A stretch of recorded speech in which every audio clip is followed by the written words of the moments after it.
Today we're doing something a little different. We're taking 5 AI headlines that sound like they belong in 5 different universes, and we're putting them in one story. Because when you line them up, you start to see the same theme over and over.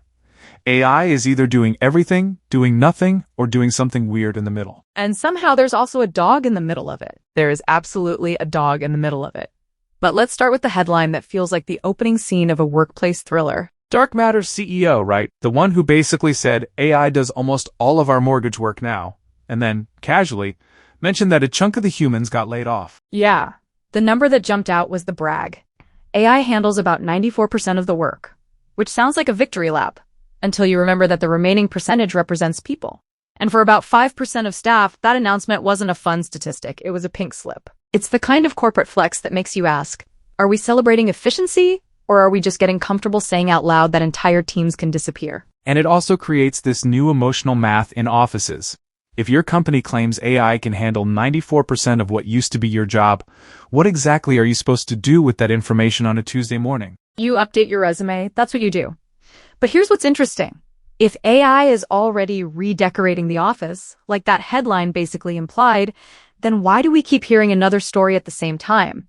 This idea that AI isn't actually boosting productivity in the real economy. Perfect transition, because that's our second big tension. There was this report where thousands of CEOs were asked about AI's impact on their businesses, jobs, productivity, the whole promise. And the takeaway was basically, so far, not much. Not a little disappointing, not mixed results. More like, the needle hasn't moved. Which is wild, because if you only listen to earnings calls and big stage demos, you'd think AI has already rewritten the economy. But a lot of leaders are essentially admitting, we've bought the tools, we've experimented, and the results aren't showing up in the big numbers yet. Economists love this part, because they've got that old idea, the productivity paradox, where shiny new tech shows up, everyone talks about it, and then the measurable gains don't show up for a while. Exactly. And listeners might be thinking, wait, how can both be true? How can one CEO say, AI does basically everything, and we laid people off, while thousands of other CEOs shrug and say, productivity? Maybe the answer is that AI's impact is uneven. In some repetitive, document-heavy workflows, like parts of mortgage processing, it can replace a lot quickly. In other places, it's still an experiment that looks great in a slide deck, but doesn't integrate cleanly into day-to-day life. Or, it's creating work while promising to remove it.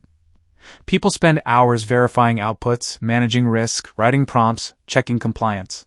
Sometimes the automation comes with a new layer of babysitting. So that's the first act of our story. AI is the office ghost that can either haunt your job or mostly just haunt your budget. Now Act 2 shifts from cubicles to geopolitics. Because while businesses are still arguing about whether AI is paying off, there's a separate scoreboard everyone's staring at. The Stanford report that basically says China is pulling ahead in the AI race. That's the one. The vibe is China is moving fast. Investment, deployment, momentum, while the US is still debating what the competition even is. Is it a race? Is it collaboration? Is it regulation? Is it all of the above? It's like showing up to a track meet and holding a committee meeting at the starting line. And to be fair, some debate is healthy, but the headline captures a real anxiety. If one country is better at turning AI into infrastructure, into products, into systems, into scale, then AI hype becomes AI advantage. Which also reframes the CEO productivity confession. Even if many companies aren't seeing results yet, the competition is still accelerating. It's not like you can opt out and assume you'll be fine. Right. This is where the narrative gets messy. AI might not be transforming every office today, but the global momentum is still real. The scoreboard is still running. Okay, so we've got layoffs on one side, sluggish productivity on the other, and a geopolitical sprint happening in the background. Now we bring in the dog. We bring in the dog. This story is almost cinematic. A family loses their dog, and then someone tries to extort them for money.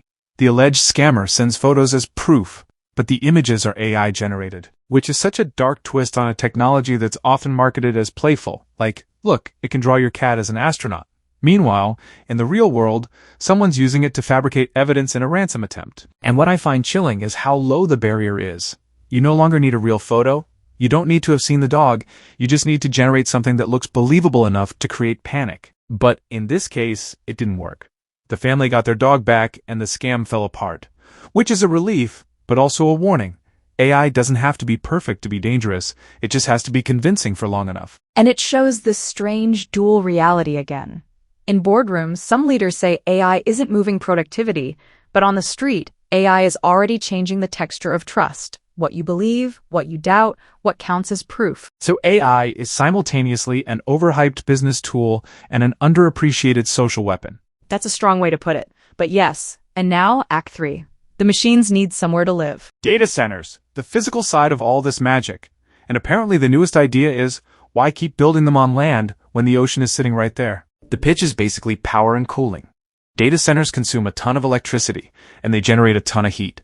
The ocean is this massive natural cooling system, and it opens up new possibilities for locating infrastructure where energy is available. It sounds futuristic, but it's also kind of logical.